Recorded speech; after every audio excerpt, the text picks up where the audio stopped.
এটি আসলে ভাষায় ব্যক্ত করা সম্ভব নয়। তার ডান চোখ যেভাবে ইনজুরির শিকার হয়েছে এবং মাথায় যে আঘাতের চিহ্ন দেখলাম পুরোপুরি ফেটে গেছে এবং নাকে তো দেখা যায় না, ওখানে সম্পূর্ণ ব্যান্ডেজ করা, তো এক ভীতিকর ভয়াবহ অবস্থা এক কথায় বলতে গেলে। অর্থাৎ দেখলেই বোঝা যাচ্ছে যে শরীরের সবচেয়ে সেন্সিটিভ জায়গা মাথা, চোখ, নাক, এখানে এলোপাতাড়িভাবে যেইভাবে উপর্যুপরি হামলা করা হয়েছে, এটাকে সম্পূর্ণ পরিকল্পিতভাবে হত্যার ষড়যন্ত্র ছাড়া আর কোনোভাবে অভিহিত করা সম্ভব নয়। নুরুল হক নূর সাহেবকে যেভাবে আঘাত করা হয়েছে এবং তার দলীয় নেতাকর্মীদেরকে, এমনকি তাদের দলীয় কার্যালয়ে ঢুকে আইন শৃঙ্খলা রক্ষাকারী বাহিনীর সদস্যরা এইভাবে তাদের উপর চড়াও হয়েছে। বাংলাদেশে এখন রাজনীতিবিদ হিসেবে আমরাও আমাদের জীবনকে নিয়ে আমরা আজকে শঙ্কিত, আমাদের নিরাপত্তা নিয়ে আমরা আজকে শঙ্কিত।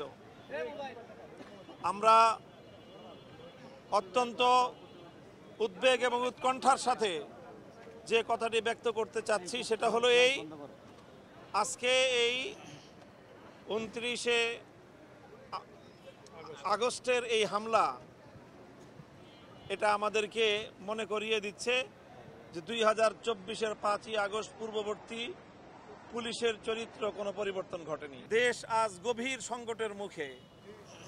পরাজিত শক্তি তারা যে কোনো উপায়ে জুলাই বিপ্লবীদের কাছ থেকে প্রতিশোধ গ্রহণ করার জন্য তারা মারমুখী হয়ে উঠেছে। এটি আসলে তাদের একটি টেস্ট কেস।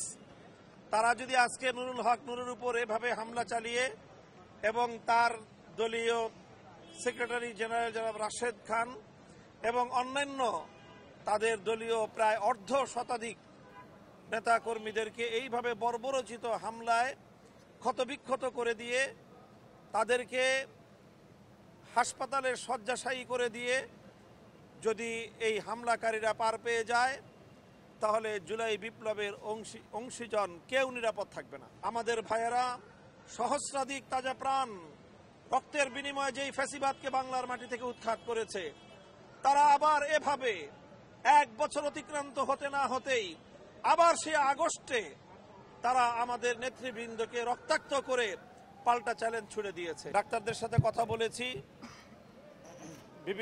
নুরুল হক নূরের অবস্থা সংকটাপন্ন, আরও কয়েকদিন লাগবে হয়তো, তারপরে পরিপূর্ণ অবস্থা